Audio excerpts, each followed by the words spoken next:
पढ़ाई में दिल ही नहीं लगता। जितना भी अच्छा लेक्चर बच्चों को रिकॉर्ड करके दे दो, वो पढ़ना नहीं चाहते। उनका और चीज़ों में दिल लगता है, पढ़ाई में नहीं लगता। तो आज की वीडियो में मैं वो 4 ऐसी चीज़ें बताता हूँ जिसकी वजह से आपका पढ़ाई में दिल नहीं लगता, और साथ ही साथ इनके सोल्यूशन भी बताऊंगा। सबसे पहला रीज़न कि भाई जब आप पढ़ लिख जाओगे तो आपको क्या क्या फ़ायदे होंगे आपको पता ही नहीं है। जब आप पढ़ लिख जाओगे तो आपका माशरे में नाम होगा, आपके पास गाड़ी होगी, अपना घर होगा, बैंक बैलेंस होगा। खैर पढ़े लिखे आप पैसा तो कमा सकते हो, मगर आप माशरे में अपना नाम नहीं बना सकते बगैर पढ़े लिखे। दूसरा रीज़न कि आपका कोई टाइम टेबल ही नहीं है, जब दिल करा पढ़ा, जब दिल करा नहीं पढ़ा। तीसरा reason Insta, Facebook, TikTok, YouTube, Snapchat, इसके अलावा जो है वो ट्विटर, एक्स, हर जगह आपका अकाउंट है। तो पूरा दिन, पूरी ज़िंदगी आपको उन्हीं मैसेजेस के रिप्लाई देने में निकल जाता है। आखिरी और एक बहुत बड़ा रीज़न कि हमारा तालीमी सिस्टम ऐसा है कि जिसमें थ्योरी इतनी ज़्यादा है और प्रैक्टिकल है ही नहीं, ना के बराबर प्रैक्टिकल है, और अगर है भी तो प्रैक्टिकल पे सही तवज्जो नहीं दी जाती, इस वजह से पढ़ने में दिल नहीं लगता। तो आज इन चारों चीज़ों पर मैं बात करूंगा, और साथ ही साथ सिर्फ बात नहीं करूंगा, आपको इसका सलूशन भी दूंगा, ताकि आपका पढ़ने में दिल लगे। चल लेते हैं कि भाई जब आप पढ़ लिख जाओगे तो आपको क्या क्या मिलेगा आपकी ज़िंदगी में। देखो, जो सबसे पहली चीज़ आपको मिलेगी वो मिलेगा शऊर। याद रखना, पढ़ा लिखा इंसान, उसकी हर जगह वैल्यू होती है। जब एक पढ़ा लिखा इंसान कहीं पे जाता है तो उसको, चाहे वो गवर्नमेंट के इदारे हों, प्राइवेट हो, किसी शादी में हो, किसी महफिल में हो, किसी मीटिंग में हो, उसको वैल्यू दी जाती है क्योंकि वो पढ़ा लिखा होता है। उसके अल्फाज में पावर होती है, फन है। चाहे आपने आर्ट्स से डिग्री की हो, कॉमर्स से, साइंस से, इंजीनियर, डॉक्टर, इसके अलावा अकाउंटेंट, कोई भी हो, आप पढ़े लिखे कहलाओगे। पढ़े लिखे इंसान से बात करने को दिल करता है, उसके पास नॉलेज होता है, वो अच्छे अल्फाजों का इस्तेमाल कर कर लोगों का दिल जीतता है। आप अरबों खरबों कमा लो, मगर पढ़े लिखे नहीं हो तो आपसे बात करने से लोग डरेंगे, क्योंकि आपकी ज़ुबान सख्त होगी, आप सख्त अल्फाजों से बात करोगे। जब आप पढ़े लिखे होगे तो आप नरम अल्फाजों में बात करोगे, आप लोगों का दिल जीतोगे, आपका इखलाक अच्छा होगा। और जब आप पढ़ लिख जाओगे, एक और बहुत बड़ा फ़ायदा होगा, पढ़ने लिखने के बाद आपके पास बैंक बैलेंस बनेगा, आपके पास गाड़ी आएगी, घर आएगा। मैं अपनी मिसाल देता हूँ। अगर मेरी ज़िंदगी से आप तालीम को हटा दो, जो कि मैंने एनईडी यूनिवर्सिटी से हासिल करी, मैं ज़ीरो हो जाऊंगा। मेरे पास शायद पैसा तो थोड़ा बहुत रह जाए, लेकिन वो भी ज़ीरो कर दूंगा मैं थोड़े टाइम में। तो जो मेरी असल कमाई है वो है मेरी तालीम, जिसकी वजह से मैं आज इस मुकाम पे खड़ा हूँ, और इंशाल्लाह इससे आगे भी जाऊँगा अगर मैं ज़िंदा रहा तो। ठीक है, और आपने भी तालीम को हासिल करना है। पहला रीज़न ये हो गया। एक और कहावत है जैपनीज़ में, मैं हर वक्त कहता हूँ, किसी को मछली पकड़ के ना दो, मछली पकड़ना सिखा दो। मछली पकड़ के दोगे, उसका हाथ नीचे रह जाएगा, वो मोहताज रह जाएगा, आपका हाथ ऊपर रहेगा। किसी को मंगता ना बनाओ। मछली पकड़ना सिखाओगे, तालीम दे दोगे, वो खुद मछली को पकड़ेगा, खाएगा, इज्जत की ज़िंदगी गुजारेगा और अपनी ज़िंदगी को बेहतर करेगा। Reason time table. एक बात बताओ, किसी दिन सूरज 24 घंटे निकला रहे, क्या हाल हो जाएगा आपका? सब कुछ ख़त्म। ठीक है, किसी दिन सूरज निकले ही ना, फिर क्या होगा? समझ गए टाइम टेबल? बचपने में तो बहुत लिखा होगा कि चांद और सूरज भी वक्त की पाबंदी करते हैं, महीने भी वक्त की पाबंदी से आते हैं, 5 नमाजें वक्त के ऊपर फ़र्ज की गई हैं, रोज़े भी रमज़ान में वक्त के ऊपर फ़र्ज किए गए हैं, हज भी एक वक्त पर होता है। तो भाई आप क्यों टाइम टेबल फॉलो नहीं करते? आप क्यों समझते हैं कि बगैर टाइम टेबल बनाए आप कामयाब बन जाएंगे? आपने अगर टाइम टेबल बना लिया, देखो टाइम टेबल ऐसा होना चाहिए कि सिर्फ बीमारी और अगर खुदा ना खास्ता किसी की डेथ हो जाए तो उस टाइम टेबल को आप फॉलो ना कर सको। टाइम टेबल ऐसा होना चाहिए कि ईद हो, त्यौहार हो, शादी हो, बिया हो। आपकी तो शादी नहीं है ना, आपने तो टाइम टेबल फॉलो करना है ना। जिस दिन आपकी शादी होगी, चलो उस दिन टाइम टेबल फॉलो नहीं करना। तो भाई टाइम टेबल फॉलो करो, चाहे दिन में 2 घंटा ही क्यों ना पढ़ो, लेकिन वो 2 घंटा ऐसा होना चाहिए कि 1 मिनट पहले नहीं, 1 मिनट बाद में नहीं, ऐसे होने चाहिए। टाइम टेबल बनाओ, उसको फॉलो करो, देखो फिर ज़िंदगी में कैसा चेंज आता है, देखो ज़िंदगी कैसी बदलती है। हम सब कामयाब होना चाहते हैं, मगर उस कामयाबी के लिए जो हमें वैल्यू देनी है, जो उस कामयाबी के लिए हमें मेहनत करनी है, वो हम में से कोई नहीं करना चाहता। तो फिर सिर्फ कामयाबी आपको आपकी सोच में, सपनों में मिलेगी, हकीकत में नहीं मिलेगी अगर आप अपना टाइम टेबल नहीं बनाओगे। तीसरा reason, Insta, Facebook, TikTok, YouTube. एक बात बताओ, जिन लोगों ने ये Insta, Facebook, TikTok, YouTube, Snapchat सब बनाया है, क्या वो रोज़ उसके ऊपर वीडियोस अपलोड करते हैं? जिसने खुद बनाया होगा, क्या वो रोज़ उसे यूज़ करते होंगे?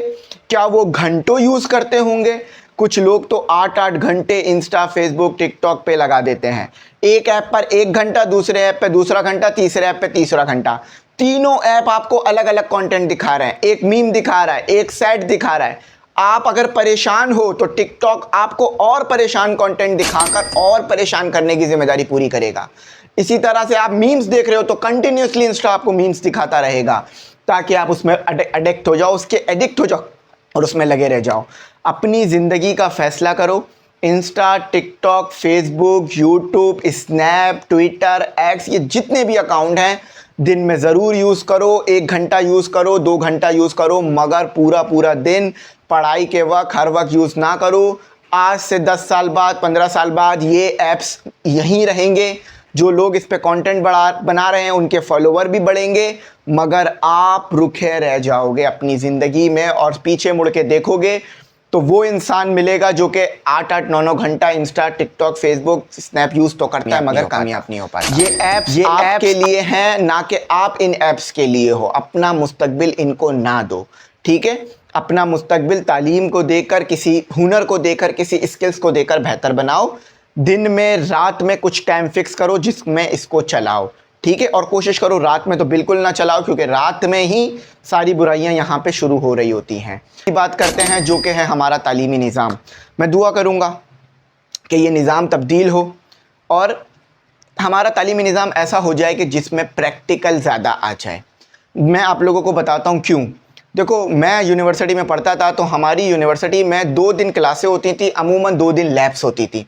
तो जिस दिन 2 क्लासें होती थी तो उस दिन हम बड़ा बोर होते थे, नींदें आती थी, सोते थे, क्योंकि टीचर बोलता रहता था, कोई जो इंपॉर्टेंट पॉइंट्स है वो मिस हो जाते थे। जबकि मैंने अल्हम्दुलिल्लाह पूरे पाकिस्तान की एक बेहतरीन यूनिवर्सिटी से पढ़ा है जिसमें जाना बच्चों का ख्वाब है, जो कि NED यूनिवर्सिटी है। लेकिन जब 2 दिन हमारी लैब होती थी तो हम बड़ा खुशी जाते थे, बड़ा इंजॉय करते थे, बहुत ज़्यादा सीखते थे, चीज़ों को फील करते थे, मज़ा आता था, दिल लगता था पढ़ने में और लैब मैनुअल सॉल्व करते थे, लैब मैनुअल को पढ़ते थे और मज़ा करते थे, चीज़ों को अच्छा समझते थे और सीखने का मौका मिलता था। तो मैं जो अगर मुझे कोई हायर अथॉरिटी से देख रहा हो तो मैं कहूँगा कि लैब्स को बढ़ाया जाए, प्रैक्टिकल एजुकेशन को बढ़ाया जाए, बच्चों के जो कम से कम जितने चैप्टर बच्चों को पढ़ाए जा रहे हैं उन सब के ज़्यादा से ज़्यादा प्रैक्टिकल्स कराए जाएँ।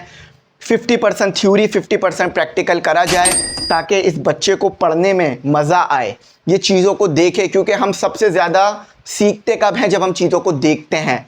फॉर एग्ज़ाम्पल, मैं गया नारान कागान पाकिस्तान टूर पर और आया, आपको थ्योरी दी कि मैंने पाकिस्तान टूर में ये किया, आपको उतना मज़ा नहीं आएगा। अगर मैं आपको खुद पाकिस्तान टूर पे प्रैक्टिकली ले जाऊं तो आप बहुत इंजॉय करोगे। इसी तरह से अगर 50% थ्योरी हो जाए और 50% प्रैक्टिकल हो जाए, हमारा एजुकेशन सिस्टम यकीन मानो बहुत ऊपर पहुंच जाए। और बहुत सारी जगहों पे यही है, प्रैक्टिकल एजुकेशन ज़्यादा होती है। प्रोजेक्ट्स बनवाए जाएं, प्रैक्टिकल एजुकेशन की तरफ लेके जाया जाए, बच्चों को AI, बच्चों को इंटरनेट, बच्चों को ये सारी चीज़ों से फैमिलियर कराया जाए ताकि वो रिसर्च करें। हमारा स्टूडेंट रिसर्च नहीं कर सकता अनफॉर्चुनेटली। अगर मैं उसे एक छोटा सा टॉपिक भी दे दूं तो वो उस पर रिसर्च करके नहीं ला सकता। वो रिसर्च करने का मतलब ये समझता है कि किसी वेबसाइट पर जाके टॉपिक लिखना, क्रोम, गूगल पर टॉपिक लिखना और जो पॉइंट्स मिले उसे पेस्ट कर देना। ये रिसर्च नहीं होती। रिसर्च होती है मुख्तलिफ साइट्स को कंपेयर करना, नॉलेज निकालना और आखिर में अपने पॉइंट्स में जवाब देना, जो कि बहुत कम हो रहा है, जिसकी वजह से जो है वो बच्चों को मसला हो रहा है। 9 की जब बुक आई थी तो पूरे मार्केट में कहीं भी सॉल्व मौजूद नहीं थी। 9, 10 की जो मैथ की बुक आई थी, अल्हम्दुलिल्लाह मैंने खुद सॉल्व करी थी, रिसर्च करी थी। मैंने जो है वो अपने जो यूनिवर्सिटी में दोस्त थे, मेरे भाई के जो दोस्त थे, मैं उन्हें क्वेश्चंस भेजता था, उनसे सॉल्व कराता था, खुद सॉल्व करता था, अपने कॉन्सेप्ट क्लियर करता था, जिसकी वजह से ME इंग्लिश सेंटर को मैं इस पॉइंट तक ला सका।